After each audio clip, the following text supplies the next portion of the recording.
जय मसीह की दोस्तों, praise the Lord, good morning.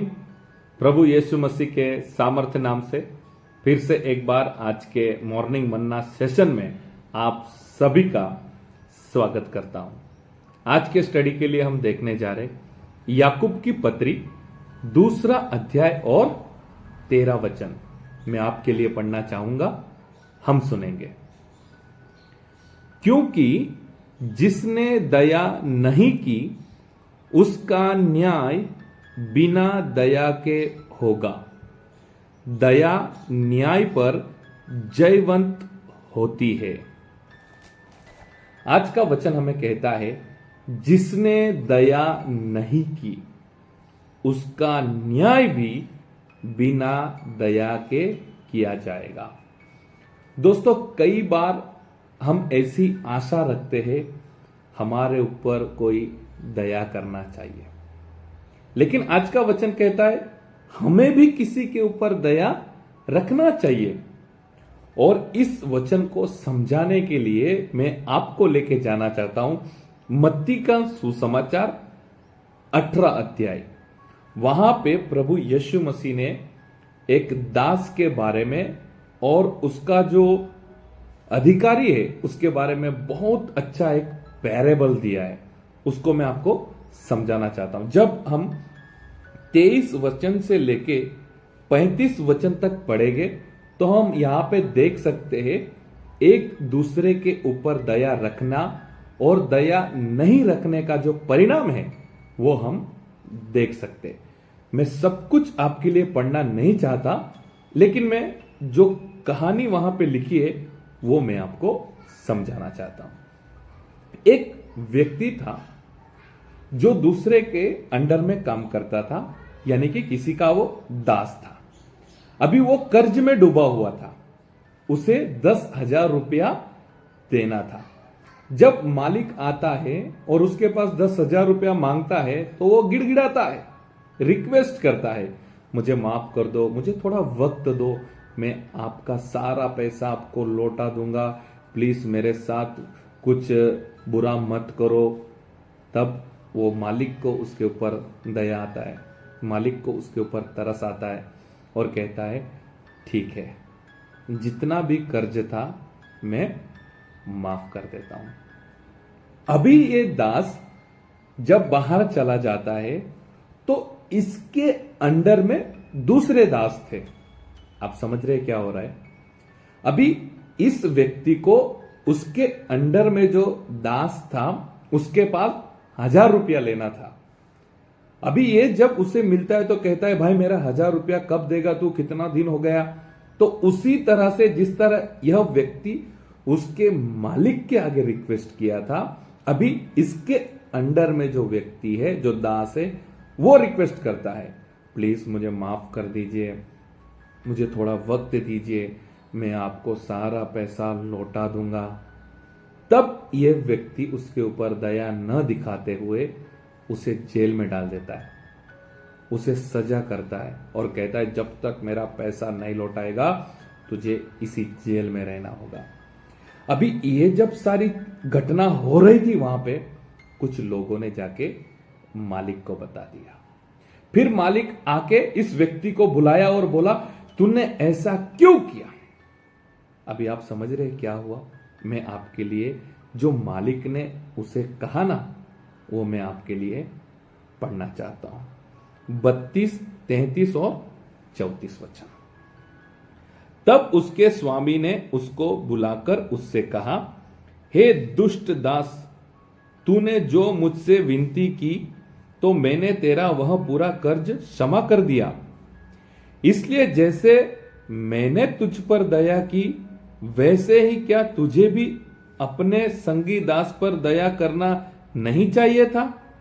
और उसके स्वामी ने क्रोध में आकर उसे दंड देने वालों के हाथ में सौंप दिया कि जब तक वह सब कर्ज भर न दे तब तक उनके हाथ में रहे। देखा दोस्तों, परमेश्वर का वचन क्या कहता है? अगर आप किसी पे दया नहीं करेंगे तो आपका न्याय भी बिना दया के ही किया जाएगा। मैं मेरा पर्सनल एक बात आपसे आज शेयर करना चाहता हूं। बहुत से ऐसे लोग हैं जिनके पास से मैंने पैसा लिया है, मुझे उन्हें लौटाना है। एट द सेम टाइम कुछ ऐसे भी लोग हैं जिनको मैंने दिया है और मुझे उनके पास से लेना है। एक तरफ मैं कुछ लोगों के पास मांग रहा हूं, भाई मेरा पैसा कब लौटाओगे, और दूसरी तरफ कुछ ऐसे लोग हैं जो मेरे पास मांग रहे, भाई हमारा पैसा कब लौटाओगे। जब सामने वाला व्यक्ति मुझे पैसा नहीं लौटा रहा है, मुझे रिक्वेस्ट कर रहा है, भाई मुझे थोड़ा वक्त दीजिए, तो मुझे क्या याद आता है मालूम है, इसे माफ कर दूंगा, इसे वक्त दूंगा, तो जो मेरे पास मांग रहा है ना, वो भी मुझे वक्त देगा, वो भी मुझे माफ करेगा। एक अंडरस्टैंडिंग हमारे अंदर ऐसी रहना चाहिए। हम लोगों के साथ कैसा व्यवहार करते हैं और हम लोगों के पास कैसी आशा रखते हैं। आज का वचन बस सीधी तरह से अगर हमें समझना है, इन शॉर्ट, इन सिंपल अगर हमें समझना है, तो हम जब लोगों के ऊपर दया दिखाएंगे तो परमेश्वर भी हमारे साथ दया के साथ व्यवहार करेगा। आप समझ रहे मैं आपसे क्या कहना चाहता हूं। हम जब दया नहीं दिखाएंगे, हम लोगों के साथ अच्छा व्यवहार नहीं करेंगे, तो हाउ कैन वी एक्सपेक्ट, परमेश्वर की तरफ से हम कैसे ये आशा रखें कि परमेश्वर आप हमारे साथ जब व्यवहार करें तो उसमें दया रखना। इसलिए आज का वचन जो हमने याकूब की पत्री में पढ़ा, अगर आप दूसरों के साथ दया नहीं रखेंगे तो परमेश्वर भी आपके साथ ऐसा व्यवहार करेंगे जिसमें दया नहीं रहेगा। और मैं ये विश्वास करता हूं हम सभी को ऐसा जीवन चाहिए जो हमारे ऊपर दया रखे। संसारिक जीवन है, हम लोगों के साथ है, हम समाज में रहते हैं, तो कई बार हम ऐसा सोचते, भाई मेरे पे थोड़ा दया करो, भाई थोड़ा अच्छे से बात करो, भाई थोड़ा व्यवस्थित व्यवहार करो, भाई ये लैंग्वेज मत यूज करो। तो अगर हम दूसरे के पास यह आशा रखते हैं तो हमें यह भी सोचना चाहिए, हमें भी दूसरों के साथ ऐसा ही व्यवहार करना चाहिए। जैसे हम मत्ती के सुसमाचार में पढ़ा, जो मालिक ने उसके दास को माफ कर दिया, लेकिन इस दास ने उसके अंडर में जो दास था उसे माफ नहीं किया, और जब बड़े मालिक को पता चला तो क्या हुआ, उसे सजा मिली। ऐसे ही हमारे अंडर में जो है, हम अगर दया करेंगे तो हमारा परमेश्वर भी हमारे साथ दया के साथ व्यवहार करेंगे। आओ हम प्रार्थना करेंगे। परमेश्वर पिता, आज के नए दिन के लिए हम आपको धन्यवाद करते हैं, आज के वचन के लिए हम आपको धन्यवाद करते हैं।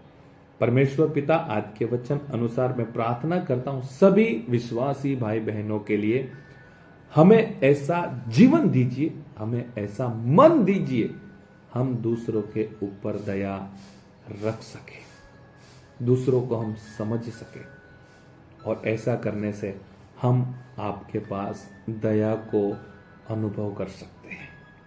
आज के दिन की हम शुरुआत करते हैं, हमारे जीवन को, हमारे परिवार को आपके हाथ में सौंपते हैं। आपका आशीष, अनुग्रह और सुरक्षा हम सभी के साथ आप बनाए रखें। प्रार्थना प्रभु यीशु मसीह के सामर्थ नाम से मांगते हैं, आमीन। थैंक यू दोस्तों, फिर से एक बार मैं आप सभी का धन्यवाद करता हूं। आप मॉर्निंग मन्ना सेवा में जुड़े हैं। प्लीज प्लीज वीडियो को आगे शेयर कीजिए। और फिर से एक बार मैं आपसे कहना चाहता हूं, अब से इस वचन को आपको बराबर याद रखना है। दूसरों के साथ जब आप व्यवहार करोगे तो याद रखना, जब हम दूसरों के ऊपर दया रखेंगे तो परमेश्वर भी हमारे साथ दया के साथ व्यवहार करेंगे। प्रभु आपको आशीष करे। God bless you. Have a nice day.